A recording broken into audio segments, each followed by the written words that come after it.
శివకామేశ్వరి గారు నమస్కారం అండి. నమస్కారం శ్రీలక్ష్మి గారు. శివకామేశ్వరి గారు, బాహ్య పూజలు మాకు తెలిసినంత వరకు మేము చేసుకుంటూనే ఉంటాం.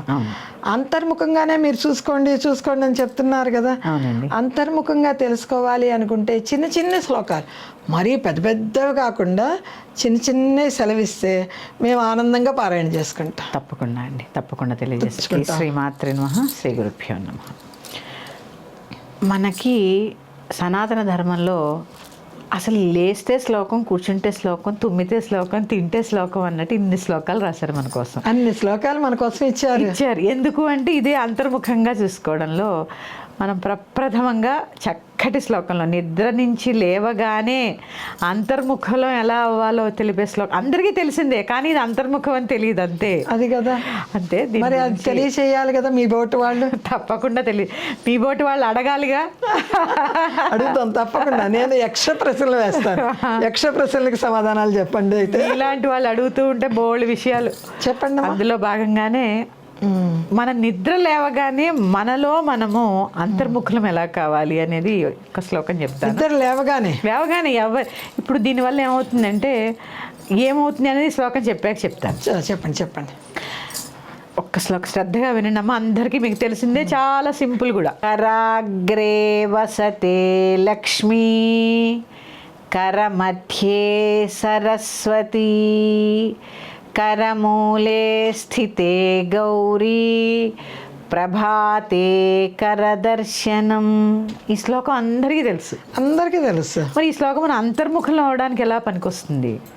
ఏం చేస్తాం? అది తెలియదు. నిద్ర లేవగానే మన ఈ రెండు చేతులు ఇలా చూసుకోవాలి. చూసుకొని కరాగ్రే వసతే లక్ష్మి, వేళ్ల చివర డబ్బులు, లక్ష్మీదేవి స్థానం. అందుకే చూడండి, డబ్బులు లేవంటూ ఉంటారు, ఇలా ఇలా ఇలా అంటూ ఉంటారు. ధనాన్ని ఎక్కడుంది? వేళ్ల చివర లక్ష్మీదేవి ఉంది, మన వేళ్ల చివర కొసలలో.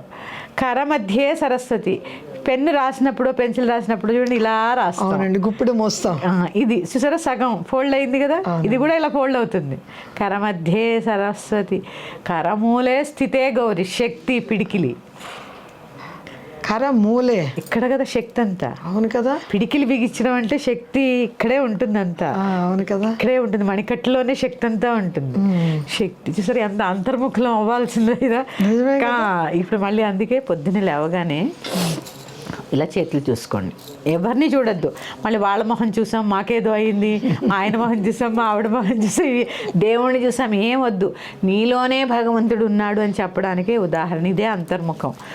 కరాగ్రే వసతే లక్ష్మీ, కరమధ్యే సరస్వతి, కరమూలే స్థితే గౌరీ, ప్రభాతే కరదర్శనం. ఇలా చూసుకోండి చక్కగా. ఈ చేతులు ఇలా ఇలా ఇలా ఒక 3-4 సార్లు రబ్ చేసుకుని మీ మొహం మీద ఆ శక్తిని, ఎనర్జీని తీసుకోండి. అంతే. ఇలా 3 సార్లు రబ్ చేసుకుని శ్లోకం చదువుకుని ఇక్కడ చూసారు భగవంతుడు ఎక్కడున్నాడో నీలోనే ఉన్నాడు, నువ్వు చూసుకో. ఆ భావం అంతర్ముఖం అంటే ఇదేగా, నిన్ను నువ్వు చూసుకో. చేతులు ఇలా ఉన్న చేతులు ఇలా తిప్పి మన వైపుకి అంతర్ముఖులు అవ్వండి. నీలోనే దేవుడు ఉన్నాడు, నీ చేతుల్లోనే ఉంది దేవుడు, భగవతత్వం అంతా. ఐం హ్రీం శ్రీం లక్ష్మి, సరస్వతి, శక్తి. ఎంత చక్కగా చెప్తే మనం ఎక్కడో అంతర్ముఖులు అవ్వాలంటే తపస్సు చేయాలా, లేకపోతే ఏమన్నా వేదపారాయణాలు చేయాలా, లేకపోతే సంసారం వదిలేయాలా, ఇన్ని ఆలోచిస్తూ ఉంటాం. అంతర్ముఖులు అవ్వడానికి ఏమీ చేయక్కర్లే. పొద్దున్నే లేచి మీ చేతులు చూసుకోవడం అలవాటు చేసుకోండి మొదటిగా. మళ్ళీ ఒక్కసారి శ్లోకం.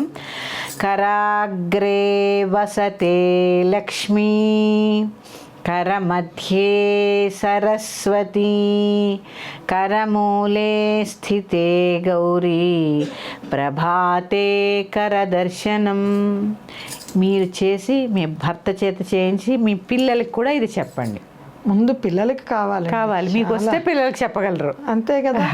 అందుకని ఇక్కడి నుంచి భోజనం చేసేటప్పుడు శ్లోకం, స్నానం చేసేటప్పుడు శ్లోకం, నిద్ర లేచేటప్పుడు శ్లోకం, నిద్రపోయేటప్పుడు శ్లోకం, ఇవన్నీ తెలుసుకుందాం. శ్రీమాత్రే నమః. ఎందుకంటే నేటి బాలలే రేపటి పౌరులు. అమ్మలందరూ చెప్పండి చక్కగా, మన ధర్మాన్ని ముందుకు తీసుకెళ్ళండి అందరూ.